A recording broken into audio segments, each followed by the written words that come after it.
தமிழ் திருமால் அவர்களை வணங்கி மகிழ்கிறேன். திருமாலுக்கு தமிழ் தெரியாது என சொன்னார்கள். இல்லை, திருமால் தமிழ் பிள்ளை என்பதனால் தமிழ் என்கிற இனிஷியலோடு வந்திருக்கிறார் நம்முடைய திருமால் அவர்கள் இங்கே. ஆமாம், பின்னாலே கூட சொன்னார்கள் தமிழறியும் பெருமாள் என்று சொன்னார்கள். 4000 பிரபந்தத்தின் பின்னாலே செல்லுகிறான் தமிழறியும் பெருமாள் என்றெல்லாம் சொல்லுகிறார்கள்.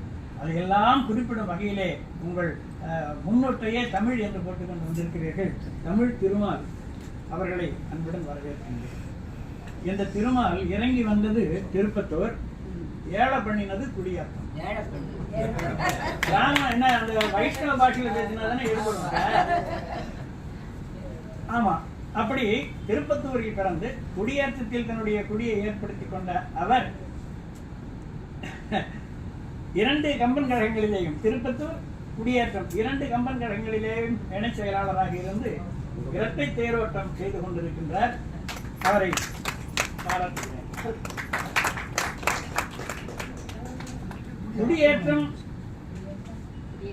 திருவள்ளுவர் மேல்நிலைப்பள்ளி முதுகலை தமிழாசிரியர், நாட்டு நலப்பணி NSS ரெட்டப்பணியர்.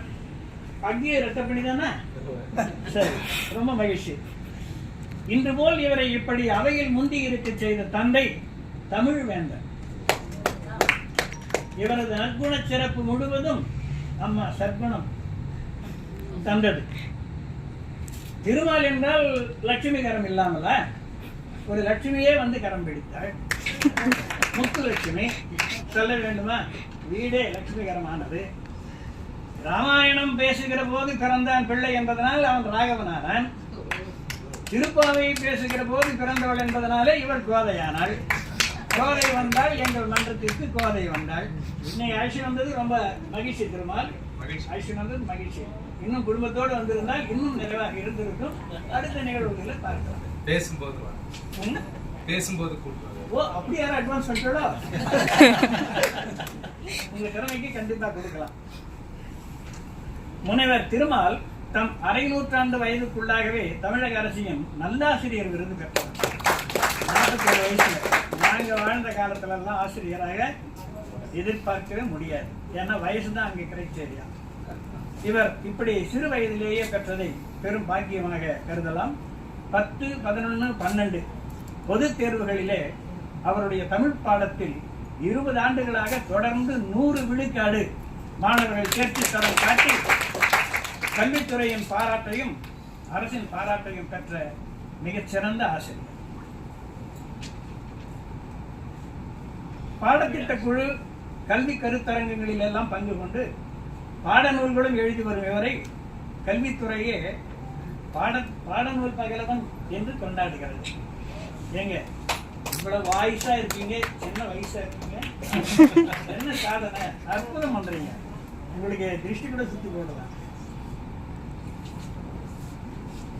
பல்வேறு தொலைக்காட்சி நிகழ்ச்சிகள், பட்டிமன்றம், கவியரங்கங்கள், தனிச்சொற்பொழிவுகள் என மேடையிலே வீசுகிற இந்த மெல்லிய பூங்காற்று கம்பராமாயணம், மகாபாரதம், கந்தபுராண தொடர்ச்சொற்பொழிவுகளும் நிகழ்த்துகிறவர் என்பது நம்முடைய அரங்கராமலிங்கத்திற்கு அடுத்து வருகிறவராக இவரை நாம் மதிக்க தோன்றுகிறது.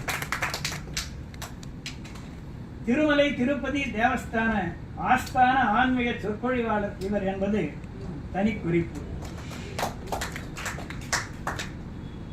தன் வீட்டையே கம்பன்குடி என்று கொண்டாடுகிற இவர் தமிழகத்தின் 15க்கும் மேற்பட்ட கம்பன் கழகங்களிலே எல்லாம் மேடைகளிலே உலா வந்திருக்கிறார். சிறப்பு சொற்பொழிவுகளை எல்லாம் நிகழ்த்தியிருக்கிறார். இந்த வயதுக்குள் 48 20க்கும் மேற்பட்ட விருதுகளை பெற்ற இவர் கம்ப காவலர், கம்பன் கலை வித்தகர், கம்பர் விருது, கம்பர் சீர் பரவுவார் என்று 4 கம்பன் பற்றிய சிறப்பு விருதுகளையே பெற்றிருக்கிறார் என்பது இந்த விருதுக்கு நாம் தேர்வு செய்வது சரி என்பதை நிரூபிக்கும் வகையாக அமைந்திருக்கிறது. இவர் 10 நூல்கள் படைத்துள்ளார். அதிலேயும் கூட கம்பனை பற்றிய 4 நூல்கள் படைத்திருக்கின்றார். இப்படி பார்த்தாலும் முனைவர் திருமால் அவர்களின் இலக்கிய சேவை குறிப்பிடத்தகுந்ததுதான். இல்லப்பணி, பள்ளிப்பணி, இலக்கிய பணி இதையும் தாண்டி இவரது சமூக பணியும் குறிப்பிடத்தக்கது. ஏனென்றால் அவருக்கு கைவசம் ஒரு மாணவர் படை இருப்பதனாலே அதை கொண்டு நல்வழிப்படுத்தி அதை பயனுள்ளதாக்கி இருக்கிறார். 250 மரக்கன்றுகள் நட்டு இன்றும் அதை பராமரித்து ஒரு பசுமை சோலையாக அந்த பகுதியை மாற்றி இருக்கிறார் என்றால் குடியாற்றம் பகுதியை பாராட்ட வேண்டிய செய்திதான். ஏழை மாணவர்களுக்கு கல்வி வளர்ச்சி நிதி உதவி எவரையும் அல்லது இவர் மற்றவர்களை சார்ந்தும் ஏற்பாடு செய்து கொடுக்கிறதை நாம் பாராட்டாமல் இருக்க முடியாது. ஏனென்றால் ஒரு ஆசிரியர் கற்பித்தார், போனார், கம்பன் கழகத்தை சேர்ந்தவர், ஏதோ படித்தார், எழுதினார் என்று இல்லாமல் மாணவர்களை பற்றிய கவலையும் சமூகத்தை பற்றிய கவலையும் சுற்றுச்சூழலை பற்றிய வருத்தம் அவருக்கு இருப்பது, அதற்கு அவர் மாற்றாக என்னென்ன செய்யலாம் என்பதை தானே உதாரணமாக இருந்து செய்வது மிக அற்புதமான பணிகள். இப்படியான சிறப்புகளால் உங்களை நாங்கள் மகிழ்ந்து பாராட்டி கம்பன் பணிச்சம்மல் என்ற விருதினை வழங்கி மகிழ்கிறோம்.